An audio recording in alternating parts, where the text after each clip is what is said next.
बोलो श्री गुरुदेव भगवान की। ओम जय गुरुदेवम जय गुरुदेव।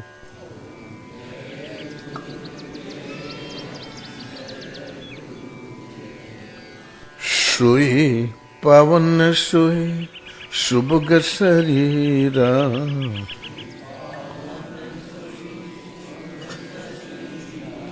जो तन पाई भजिए रघुवीरा।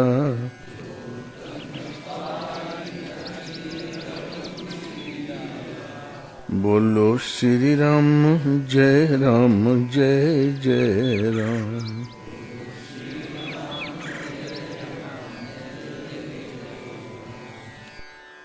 ब्रह्मानंदम परम सुखदम केवलम ज्ञानमूर्तिम द्वंद्वातीतं गगन सदृशं तत्त्वमस्यादि लक्ष्यम्। एकं नित्यं विमलमचलम् सर्वधी साक्षीभूतं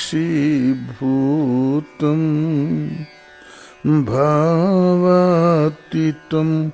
त्रिगुणरहितं सद्गुरुं त्वं नमामि, सद्गुरुं त्वं नमामि। बोलो श्री गुरुदेव भगवान की। क्या गीता जीवन का सार है? भारत का राष्ट्रीय ग्रंथ संविधान है तो फिर गीता की क्या आवश्यकता? जब गीता हाई कोर्ट से धर्मशास्त्र अनिवार्य घोषित कर दिया, संविधान मंत्री रहे कौन? हंसराज भारद्वाज वो बोल रहा था, बोले हम कैसे कर दें, हम तो धर्मनिरपेक्ष हैं और हमारा संविधान धर्मशास्त्र है। संविधान सैकड़ों बार बदल गया, समय समय पर काट के 4 हाथ ज्यादा उठ गए, वही बदल गया। एम्बेडकर ने 30 साल तक आरक्षण की घोषणा किया था, फिर एक कर देना, आरक्षण बना रहेगा तो फूट कभी नहीं मिटेगी, उसकी बात को भी त्याग दिया। तब तो 34% जनता का आरक्षण था, आज 84% जनता का आरक्षण है। ये संविधान ही बदलता जा रहा है। वो कोई पुस्तक है? ये तो रोजमर्रा की जिंदगी का विवरण है। राष्ट्रीय ग्रंथ वो होता है कि राष्ट्र को सदा एक जैसी शांति और सुख का राह प्रदान करता रहे, आगे रास्ता बताता रहे। जैसे कमल है तो खुशबू ज्यों की त्यों, उसकी सौंदर्य ज्यों का त्यों, ये राष्ट्रीय फूल। ऐसे ही मयूर है तो पक्षियों में वो भी ठीक, वो ऐसे ही विश्व में नहीं है ये प्रजाति मयूर की, बाघ है। ऐसे ही गीता है, ये भेदभाव से मुक्त है, जाति पाति से मुक्त है, मजहब संप्रदाय की फूट से मुक्त है। ईश्वर पद के गुरु घराने के वेशभूषा अवश्य है, लेकिन एक साधना की ऊंची नीची अवस्था का नाम वर्ण है और न कि मनुष्य का बंटवारा है। वर्ण माने आपकी आकृति होती है, आपका वैसा ही स्वरूप है जैसी आपकी वृत्ति है। वाल्मीकि जब तामसी गुण के कार्यकाल में जीवन यापन कर रहा था, दुर्दांत दस्यु, लुटेरा, हत्यारा, महापुरुष सप्त ऋषियों की नारद जी की संगत मिली तो व्यक्ति वही वाल्मीकि भय ब्रह्म समाना। क्या बदल गया था? केवल स्वभाव बदल गया था।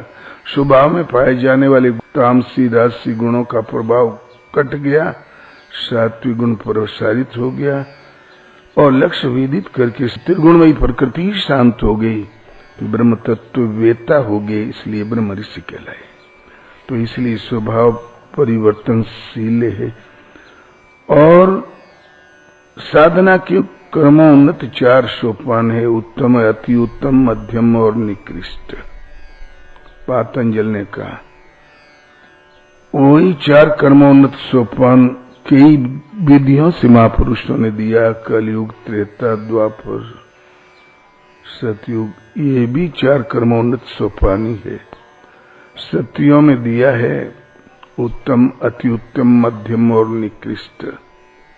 क्योंकि भजन तन नहीं करता, इष्टोन्मुखी लगन जो लग जाती लो रूपी लड़की। सत्य के व्रत में प्रवृत्त जिसकी लगन है, पहले उत्तम है, अति उत्तम है, मध्यम भी है, निकृष्ट भी है। आपकी लगन की ऊंची नीची, उतार चढ़ाव है। इसलिए यदि भारत को सदा के लिए भेदभाव से मुक्त, छुआछूत, जाति पाति, ये तो कारोबारों के नाम, इससे मुक्त, एक ईश्वर की संतान के रूप में सच्चा सर्टिफिकेट देना चाहते हो, एक माँ की संतान के रूप में, फिर कभी न भेद उत्पन्न हो और मजहब संप्रदाय इनसे उपराम देखना चाहते हो, तो गीता ही एक इस राष्ट्र का पहले और विश्व भर का, उसके साथ ही साथ एकमात्र दर्शन गीता है। यह क्या गीता को राष्ट्रीय ग्रंथ घोषित किया जाना चाहिए, अवश्य किया जाना चाहिए, और कोई तरीका भी नहीं है। और कोई अब तक 60 सालों में जो तरीका आजादी के बाद लगाया, उन तरीकों ने उलझाया है। अंग्रेजों ने सन 1921 में घोषणा किया था कि भारत में 4 जात थे, ब्राह्मण, क्षत्रिय, वैश्य, शूद्र। फिर बढ़ गई कुछ, और जब आजादी मिली तो हो गई 2.5 पौने 3 हजार जाति। खोदते ही रहते हैं, ये जाति नहीं, वो हमारे कारोबार के संबोधन है। कारोबार वाला अपने कारोबार में बहन बिटिया की शादी करना पसंद करता है, न कि हमारा रक्त संबंध बदल गया। आप कोई भी धंधा करोगे, रक्त संबंध, खून और वही रहेगा, बदल जाएगा। 100 वर्ष कोई अरब में रह के आया तो क्या वो भाई नहीं रह गया? बदल जाएगा। ये कुछ नहीं, धर्म एक ईश्वर प्राप्ति की वृत्ति है, वो ईश्वर एक पाने की संपूर्ण साधना पद्धति गीता है।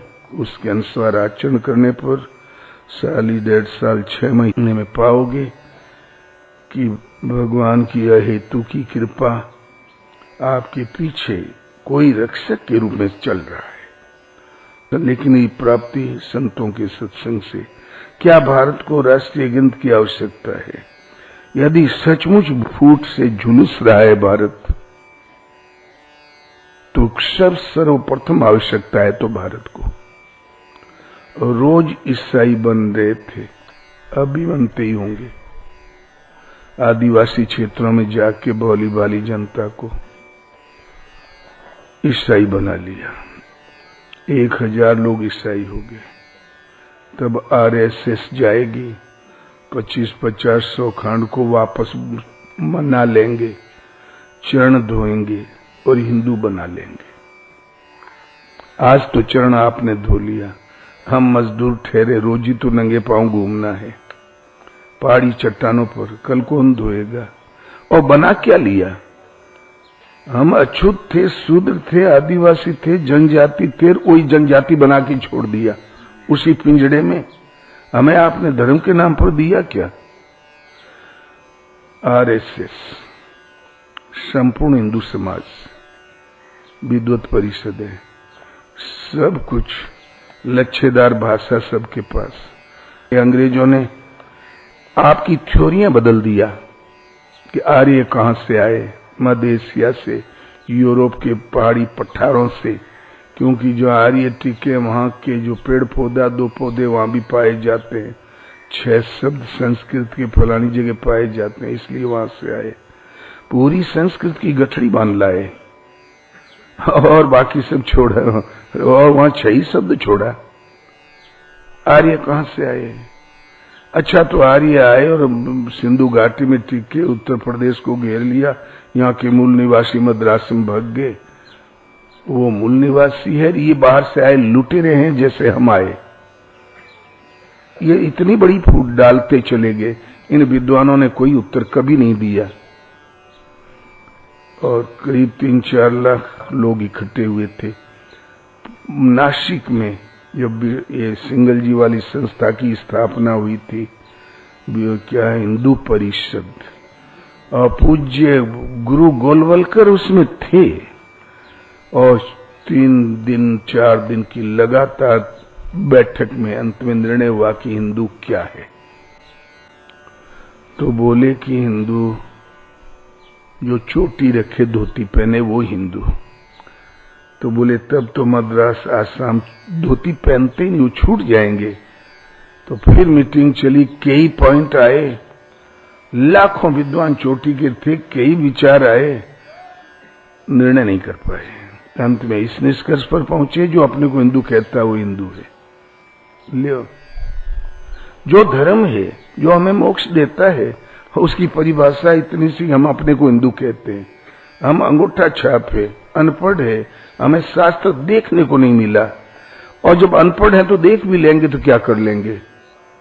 ऐसी मूर्ख चपाट जनता करीब 1,500-2 हजार वर्ष से लगातार। और हिंदू हम इसलिए कह रहे हैं कि पूर्वज अनादिकाल से हम हिंदू थे।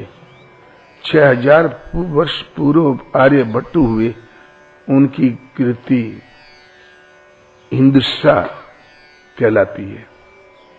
गणित विश्व को भारत ने दिया, 9 अक्षर और 1 शून्य लगा के, और फिर संख महासंख तक बढ़ गई, गणित भारत ने दी। तो हिंदुस्तान से गई, इसलिए हिंदिस्सा। और समुद्र का नाम हिंद महासागर। कहते हैं हिंदू शब्द वो पारसी भाषा का एक शब्द है, जिसका मतलब होता है काफिर, काला, दिशा विहीन, नास्तिक। तो ये पारसी भाषा का शब्द है, यहाँ का है ही नहीं। मुसलमानों ने गालियां दी, हिंदू हिंदू कर, भारत वालों ने गालियां दी मलेच्छ कहकर। तो मलेच्छ शब्द तो दब गया, इसलिए उनका राज हो गया, हिंदू शब्द प्रकाश में आ गया। हम बोले आसाम की ऊंचाइयों, पहाड़ में बद्रीनाथ की बहुत ऊंचाइयों पर, हिमालय पर, सब अपने को हिंदू लिखते हैं। मुसलमान जहां गया ही नहीं कभी, फिर उनको हिंदू शब्द की लत किसने लगा दी? इतिहासकारों ने इतना तोड़ा मरोड़ा, लेकिन इन विज्ञ पुरुषों ने कभी कोई उत्तर नहीं दिया। वास्तव में हृदयस्थ ईश्वर का उपासक है वो हिंदू है। आप नास्तिक हो, कुछ भी नहीं हो, तब भी मनुष्य तो जन्मे हो ना। भगवान आपके हृदय में दृष्टा के रूप में सदा विद्यमान है। भगवान कहते हैं, ईश्वर जानते हो अर्जुन कहाँ रहता है, सबके हृदय में समाविष्ट होकर निवास करता है। भगवान कृष्ण कहते हैं उपदृष्टा, उपमाने बहुत समीप, हाथ पांव नाक कान जितना समीप है, उससे भी कहीं अधिक समीप आपके समीप, पास, हृदय के अंदर निवास करता है। उसकी शरण जाओ, जहां ईश्वर है उसकी हृदयस्थ ईश्वर की शरण जाओ। वो हृदयस्थ ईश्वर की शरण जाने का आदेश देते हैं भगवान कृष्ण। हृदयस्थ ईश्वर को हमने देखा नहीं, पाए कैसे? बोले इससे भी अति गोपनीय मेरे उपदेश को सुन अर्जुन, कि मन मना भव मद भक्ता मध्याजी माम नमस्कुरु मामे वेश्यसी सत्यम ते प्रति जाने प्रियोसी में। मुझ में मन लगा, बुद्धि लगा, मेरा अनन्य भक्त हो, मन मना भव मद भक्ता मध्याजी माम नमस्कुरु, मुझे नमस्कार कर, मैं सत्य कहता हूं तो मुझ में निवास करेगा। और अर्जुन ने शुरुआत में बहुत से धर्म पाल रखे थे, जाति धर्मा, शाश्वता, कुल धर्मा से सनातना, 3-4 पॉइंट थे। अर्जुन उसके लिए हट करके उलझा हुआ था, चिपका हुआ था। भगवान ने कहा सर्वधर्मा ने परित्यज्य, गठरी बांध के फेंक दे नाला में, खाद बन जाए, एकमात्र मेरी शरण हो जा, मैं तुम्हें संपूर्ण पापों से मुक्त कर दूंगा, तो मुझे प्राप्त होगा। तो पहले तो कहा संपूर्ण भावों से हृदय से ईश्वर की शरण जाओ, और अगले ही 2 श्लोकों में कहते हैं अर्जुन उससे भी अति गोपनीय रहस्य युक्त मेरे वचन को सुन, मेरी शरण आ। तुम संपूर्ण भवबंध पापों से छू मुक्त हो जाओगे। तो कृष्ण बाहर में खड़े हैं, उनकी शरण जाए या हृदय में ईश्वर है उसकी शरण जाए? हृदय से ईश्वर की शरण जाओ, जिससे तुम परम शांति, सदा रहने वाला जीवन और सदा रहने वाला धाम प्राप्त कर लोगे। प्रश्न स्वाभाविक, हमने भगवान को देखा कब जो हम शरण जाए? हृदय में जब बहुत अध्ययन करोगे तो राग द्वेष काम क्रोध की लहरें दिखाई पड़ेंगी, भगवान तो नहीं दिखाई पड़ता। ऐसी परिस्थिति में शरण जाए तो कैसे जाए, उसकी विधि प्रस्तुत करते हुए भगवान ने कहा, इससे भी गोपनीय सुन मेरी शरणा। कृष्ण ही के शब्दों में गीता के अनुसार भगवान कृष्ण एक योगेश्वर थे, सदगुरु थे। और अंत में संजय ने निर्णय दिया धृतराष्ट्र से, राजन विजय पांडवों की होगी। बोले क्यों? कि कृष्ण उनकी तरफ है। यत्र योगेश्वरो कृष्ण यत्र पार्थो धनुर्धर तत्र शरीर विजयोर भूति ध्रुवा नीतिर्मतिर्मम। जहाँ योगेश्वर कृष्ण है, स्वयं योगी हो, अन्य को योग प्रदान करने की क्षमता हो, उसे योगेश्वर कहते हैं। योग का ईश्वर, योग का मालिक। जब किसी को कुछ दे ही नहीं सकता तो वॉचमैन है, चपरासी है, पहरेदार है, मालिक कहाँ हुआ? मालिक वो जो भोगेगा, उपयोग करेगा। कहो आपके खजाने कोई मालिक खड़ा है, पहरेदार, एक पैसा छू नहीं सकता, खर्च नहीं कर सकता, नो मालिक है। मालिक तब है दे सके, ले सके, जो स्वयं योगी और अन्य को योग प्रदान करने की क्षमता। योगेश्वर, योग का ईश्वर, योग का मालिक। और ईश्वर पद में योग ऐसी साधना है, आपका धन तो कल खत्म भी हो सकता है, ये कभी नहीं खत्म होता। जितना खर्चोगे उतना ही बढ़ेगा। ओम पूर्णमदः पूर्णमिदं पूर्णात् पूर्णमिदोच्यते पूर्णस्य पूर्णमादाय पूर्णमेवावशिष्यते। भूत भविष्य वर्तमान तीनों कालों में पूर्ण है। पूरे में से पूरा का पूरा निकाल के फेंक दोगे तब भी शेष पूर्ण है। तो ये योग एक ऐसी स्थिति कि जितना दो, पूरी सृष्टि को दान कर दो, तब भी वहां भरपूर ही लबालब रहता ही, खर्च होने वाली वस्तु नहीं। क्योंकि वो एक स्थिति है, वो वृत्ति का परमात्मा स्वरूप में समाहित होना एक स्थिति है। इसी को योगेश्वर कहते हैं। गुरुर गरियान, भगवान आप गुरुओं के भी परम गुरु हैं, अति पूजनीय हैं। शिष्यस्ते हम, मैं आपका शिष्य हूं। गुरु शिष्य संवाद है गीता। तो यदि हृदय से ईश्वर को पाना है तो सदगुरु की शरण जाओ, वहीं विजय है, विभूति है, अचल नीति है और सदा रहने वाली शांति है। क्या गीता जीवन का सार है? मनुष्य जन्मा, खटा खाया और मर गया, और अनंत काल से अधर में पड़ी हुई लता है, आगे कल्ला फोड़ती जाती, पीछे सूख चली जाते। दादा लकड़ दादा गए और आपके बाल जैसे जैसे सफेद होते हैं ना, वैसे ही घर के दावेदार कमर में हाथ धर के खड़े हैं, जल्दी विदा हो। जीवन का सार यहाँ कुछ नहीं। फरासो जरा बरा तो बुताना, मृतलोक है। यदि जीवन का आपका वास्तविक जीवन, हम क्या हैं, मरण धर्मा जीव हैं कि सत्य क्या है, प्राप्ति विधि क्या, जिसे पाकर मनुष्य नैष्ठिकीम सिद्धि प्राप्त कर लेता है। यदि मानव तन मिला तो जीवन का सार गीता ही है और कुछ नहीं। अनित्यम सुखम लोक मीमम प्राप्य भजस्व माम सुख रहित क्षण भंगुर, दुर्लभ मानव तन को पाकर मेरा भजन कर। यही एक साधना पद्धति है। भारत का राष्ट्रीय ग्रंथ संविधान है, तो फिर गीता की क्या जरूरत है? ये राष्ट्रीय ग्रंथ नहीं है, ये संविधान राष्ट्रीय ग्रंथ नहीं है। रोज बदलता रहता है, रोज नियम बदलते रहते हैं। ये आपकी जीवन पद्धति है जो कभी संतुष्ट नहीं हुई अपने लेखों से, और रोज उसमें बदल रहा है, रोज बदल रहा है, रोज बदल रहा है। और जब ये टूटा तो खुद भी बदल जाएगी। लेकिन करोड़ों वर्षों से अबाध गति से चली आ रही है गीता।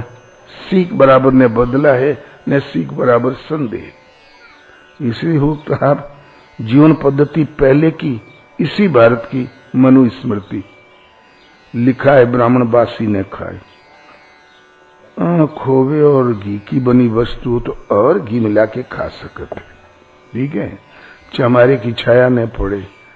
भूख लगी हो तो चमारे के गढ़ की घी की बनी हुई पूड़ियां हो तो बहते हुए पानी के किनारे बैठ के खा सकते हैं। एक एक छुड़ी साला ऊपर नीचे यदि हम पूरा बता दें तो अभी कान खड़े हो जाएंगे। इसलिए गीता ही एक है जिसने आजादी दी, एकता भी देगी। लेकिन कुर्सियों पर नजर गिरी तो गांधी जी को तो बापू, राष्ट्रपिता, और गीता को भूल गए। गांधी जी की संपूर्ण पहचान हाथ में गीता, लकुटी लटकती हुई घड़ी भी लटक रही, लकुटी भी है, गीता गायब। कहीं हमें हिंदू हिंदू कह के 4 वोट कम ने मिले। गीता हिंदुओं की नहीं है, हिंदू शब्द गीता में नहीं है। गीता के समय में हिंदू, मुसलमान, ईसाई, पारसी 1-2 हजार वर्ष पूर्व गीता पर कड़े प्रतिबंध लग गए, तब ये खुरापात पैदा हुई। जो संपूर्ण धर्म कोई भी नहीं है, हर धर्म सुलग रहा है बुरी तरीके से, लड़ मर रहे हैं। जिस दिन गीता पहुंच जाएगी, न ईसाई है, न मुसलमान है, और ये छूने खाने से मरने जीने वाला हिंदू भी नहीं। गीता जब घर घर पहुंच गई तो कोई ईसाई क्या बनाएगा, मुसलमान क्या बनाएगा, और ये खुरापात वाला हिंदू भी नहीं रह जाओगे। धर्म नष्ट हो गया तो धर्म बोल गया तो तू हमें नहीं छू, तो ये सब खुरापात खत्म। गीता के अनुसार यदि मनुष्य जन्मा तो केवल 2 प्रकार का, आसुरी संपत्ति से आप प्लावित है तो प्रकृति की ओर उन्मुख होगा। आसुरी संपत्ति अनंत इच्छाओं, अनंत वासनाओं में भटकाती है, आवागमन के पथ पर होगा, अंतहीन सफर पर होगा, प्रवृत्ति मार्गी। और देवी संपत्ति कार्य करती है तो अर्जुन, तू देवी संपत्ति को प्राप्त हुआ तो मुझे प्राप्त होगा, सदा रहने वाला जीवन और शांति प्राप्त कर लोगे अर्जुन। ये निवृत्ति मार्गी, उन प्रभु को प्राप्त करके निवृत्त, जन्म मृत्यु से निवृत्ति मिल गई, सहज ज्योतिर्मय स्थिति मिल गई। और ये धर्म निरपेक्ष नहीं, रूढ़ियां निरपेक्ष, परंपराएं, प्रथाएं, रीति रिवाज निरपेक्ष भारत है। धर्म भारत जानता ही नहीं। इन्हें धर्म की पहचान लेनी चाहिए। गीता पढ़ लें पूरी असेंबलियां मिलके, 10 बार पढ़ लें। फूट डालता हो कहीं तो पूछें अपने मन से, तो अब तक भी 14-15 हजार टीकाओं में कोई तो फूट डालने के अलावा लोगों ने किया ही क्या है। ये हम बुद्धि से नहीं पढ़ सकते। शास्त्र कोई विरला महापुरुष जानता है, उनके संरक्षण में बिरला ही अधिकारी पढ़ता है। सब ने पढ़ते हैं, नहीं जानते। उन्हें प्रश्न करना चाहिए। अर्जुन ने पूछा, भगवान गीतों ज्ञान को कोई कैसे जाने, मैं कैसे जानूं? तो तद विद्धि प्रणिपाते न परिप्रश्नेन सेविया उपदेक्षन्ति ते ज्ञानम ज्ञानी नस तत्वदर्शिनः। तत्वदर्शी महापुरुष की शरण जाओ, निष्कपट भाव से प्रश्न करके, सेवा करके तुम उस ज्ञान को प्राप्त कर लो। यज ज्ञात्वा पुनर्मोहम एवं यास्यसि। फिर उनसे जान लेने के बाद जीवन में कभी तुम्हें संदेह नहीं होगा भविष्य में। यह चरित्र जाने ही मुनि ज्ञानी, इसको समझने के लिए पूछना ही पड़ेगा। और 10 भाषा के विद्वान से, प्रोफेसर से मत पूछो, समृद्धिशाली से मत पूछो। तत्वदर्शी, परम तत्व है परमात्मा, वो जिनके अंदर जागृत है अथवा जो उसे प्राप्त है, उनसे पूछना चाहिए। और ये भारत में रात दिन का जो झगड़ा चल रहा है, धर्म बदल गया तो धर्म डूब गया तो धर्म मर गया, सदा के लिए समाप्त। और ये संदेश जहां विश्व में पहुंचा, विश्व आश्वस्त हो जाएगा। और किसी ग्रह पर आबादी है जितनी दुनिया में है, उसके लिए भी उतनी जगह आपके इस गीतोक्त धर्म में, इस भगवत वाणी में उतनी ही जगह है। और नहीं तो ये रोग, आज तक तो पार्टियां बना बना के हल्ला करके, किसी पार्टी ने मनुष्य को इधर भरमाया, किसी ने उधर, निर्णय तो कुछ नहीं निकल पाया आज तक। आपको कुछ करना नहीं, लिखना नहीं। राष्ट्रीय ग्रंथ, अंतर्राष्ट्रीय ग्रंथ घोषित, स्कूल के बच्चों में अनिवार्य, और बच्चे जब निकलेंगे तो कंधे से कंधे मिलाकर निकलेंगे। और अभी अमेरिका की समस्त यूनिवर्सिटियों में, बड़ी यूनिवर्सिटियों में, जहां 60% लड़के ईसाई पढ़ रहे हैं, उनमें यही गीता अनिवार्य हो गई है। तो लोगों ने पूछा, ये छात्र है गणित का, ये साइंस का, ये बायोलॉजी, ये इंजीनियर, और 50-60 सब्जेक्ट है प्रत्येक में। उनका सब्जेक्ट वो आपने सबके लिए गीता अनिवार्य क्यों कर दिया? तो प्रोफेसर ने कहा मैं यही तो बताना चाहता था, ये पढ़ लिख के जाएंगे, अपने हुनर के तो पक्के होंगे किंतु राग द्वेष से भरे होंगे। गीता इनको राग द्वेष से मुक्त एक परमात्मा की संतान के रूप में खड़ा करती है। तो संसार को इन विभागीय शिक्षा की अपेक्षा एकता, समानता और भाईचारे की शिक्षा की ज्यादा जरूरत है, इसलिए अनिवार्य है। तो वर्ल्ड ले रहा है, यूरोप में मिलिट्री में अनिवार्य है, चर्चों में अनिवार्य है। केवल भारत में नेता लोगों को फुर्सत ही नहीं है। जो भी कारण हो, चीज आपकी जो विश्व को एक आंख से देख रहा है। अरब के लोग कहने लगे हैं परमात्मा की प्रथम आवाज यथार्थ गीता को पढ़ लिख और परिभाषा देख ये निर्णय लिया जा रहा है। और भारतीय वाले इतना नहीं कह सकते, जो विश्व को एक जैसी शांति, समृद्धि और श्रेय प्रदान करने वाली गीता हमारी यहां जन्मी है, बस इतना ही तुम्हें कहना है। वो आभार प्रकट करते हैं कि हम लोगों के पास कुछ सत्य है तो गीता से। ये भी अंग्रेजों ने कहा कि बाइबल में कुछ नहीं है, जो कुछ सत्य गीता से लिया हुआ है। अभी इंटरनेट पर प्रश्न किया ईसाइयों ने कि इस गीता के माध्यम, अब गीता बहुत फैल रही है, इस गीता के माध्यम से आप हिंदू धर्म तो नहीं फैला रहे हैं सिनेमा कंप्यूटर पर? तो इन्होंने कहा हम तोड़ फोड़ में विश्वास नहीं करते, धर्म परिवर्तन में विश्वास नहीं करते, हृदय परिवर्तन में विश्वास करते हैं, बुद्धि को सही दिशा देने में विश्वास करते हैं। तो अंग्रेज ही जो अंग्रेज हैं वो ईसाई खड़े हो गए अपने ही उस टीम के खिलाफ, वो पादरियों के खिलाफ। तुमने अनर्गल बात कहा क्यों? तुम्हारे पास है ही क्या? ये तो ऐसा शास्त्र है कि मानव दर्शन। चुप हो गए, फिर प्रश्न आगे नहीं बढ़ाया उन्होंने। तो इसीलिए मनुष्य किसी रूढ़ी में 4 दिन की जिंदगी किसी रूढ़ी में उलझ के मरना तो कोई नहीं चाहता। उलझाते वो है जिनकी दाल रोटी चलती है, और उलझने का प्रश्न भी नहीं। और हम झांसे में आ भी जाते हैं। गीता जिसके पास है उसको कोई भरमा नहीं सकता, झांसे में ला नहीं सकता। और भारत धर्म निरपेक्ष राष्ट्र है, इसलिए एक धर्म ग्रंथ शास्त्र नहीं है। हो सकता सभी मत के अनुयायी यहाँ रहते हैं। मद्रास से एक पुस्तक आई है कि जब से ये राष्ट्रीय ग्रंथ हाई कोर्ट का फैसला मिला तो ची जब करने लगा भरद्वाज वगैरह उनके खिलाफ। यहाँ चौहान साहब बैठे, उनके पास है गीता, बाइबिल और कुरान, 3 में धर्मशास्त्र कौन? उस बहुत बढ़िया हवाला देके लिखा, वो आज दे देना राष्ट्रपति जी को। और उसने ये भी लिखा कोई भी डबिंग करवा सकता है और दे सकता है।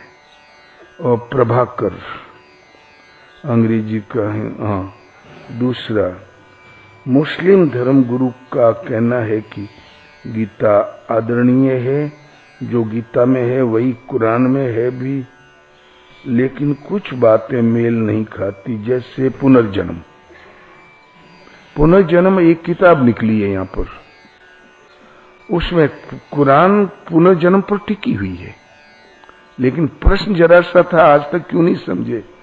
समाज चलाने वाले आलिम लोग, मियां मौलवियों ने पढ़ी और निर्णय लिया, इसलिए नहीं।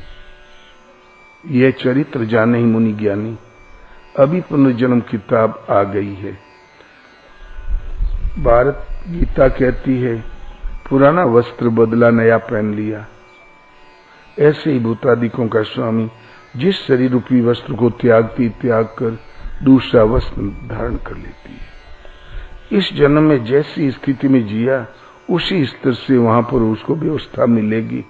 पुनः वो मन से, इंद्रियों के माध्यम से अधिष्ठाय मनश्चायम विषयानुपसेवते, मन रूपी अधिष्ठाता के माध्यम से पुनः विषयों में प्रवृत्त हो जाता है। हमने कुछ खोया ही नहीं, हमारा ट्रांसफर मिर्जापुर से चुनार हो गया, बस इतना ही हुआ है, शरीर बर्तन। और कुरान कहती है जब वो खुदा तुम्हें देखेगा तुम सही नहीं हो तो दोजख की आग में फेंक देगा। जब चमड़ा झुलस जाएगा तो बाहर निकालेगा, फिर नया चमड़ा मड़ देगा और फिर आग में डाल देगा, फिर नया चमड़ा मड़ेगा और आग में डाल देगा। और क्या होता पुनर्जन्म? भगवान कृष्ण ने वस्त्र की संज्ञा दी, उसने चमड़ा ही तो बदलता, चमड़े की संज्ञा दी और साफ है। और पुनर्जन्म किसे कहते हैं? लिख के गया, यहां भी है, पढ़ लेना, मिल जाएगी कहीं न कहीं। अच्छा, ये कोई दरार नहीं, जरा सी दरार की पुनर्जन्म इस्लाम नहीं मानता। कौन कहता नहीं मानता? शास्त्र कोई बिरला ही पढ़ना जानता है, किसी महापुरुष से परामर्श नहीं किया इसलिए नहीं मानता। क्या भारत में पूर्व भी कभी एक मत अथवा एक शास्त्र रहा है? सृष्टि के आरंभ में गीता, मनु महाराज से सृष्टि जायमान, मनु के और वंशपन लता के अंतर्गत ये सृष्टि है। यदि मनु महाराजा थे और उनके लड़का पैदा ही हो गए तो धोबी कहलाएंगे क्या? तब फिर राजा का लड़का तो राजकुमार राजपुत्र ही कहलाएगा। पूरी सृष्टि राजपूत।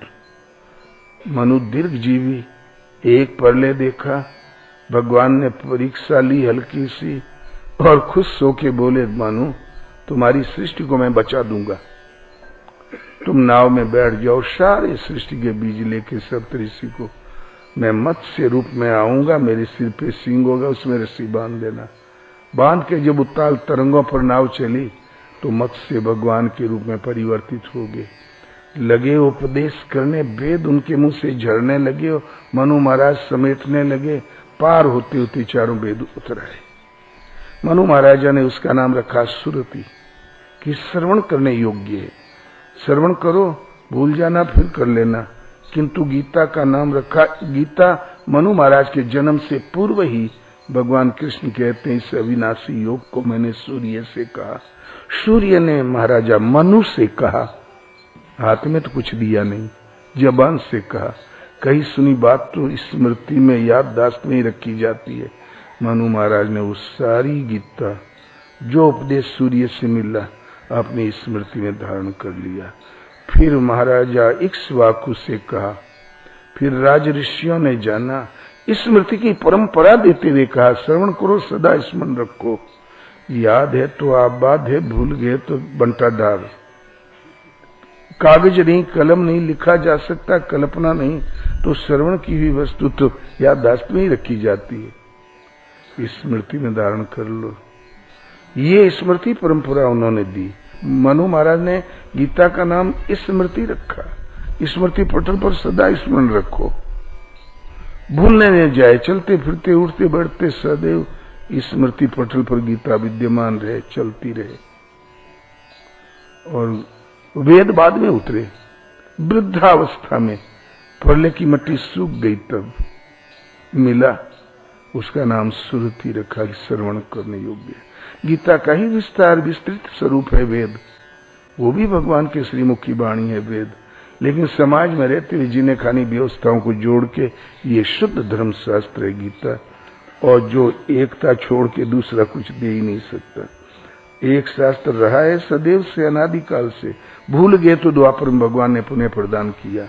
एक ही शास्त्र, एकम शास्त्रम देवकी पुत्र गीतम, एको देवो देवकी पुत्र एव, एको मंत्र तस्य नामानि यानि, कर्माप्येको तस्य देवस्य सेवा। संसार में एक ही शास्त्र है, देव की पुत्र भगवान श्री कृष्ण ने जो श्रीमुख से गायन किया गीता। एक ही देव है, पूजने योग्य आत्मा अर्थात परमात्मा, और उसे कैसे पुकारें तो एक ही मंत्र है, ओम।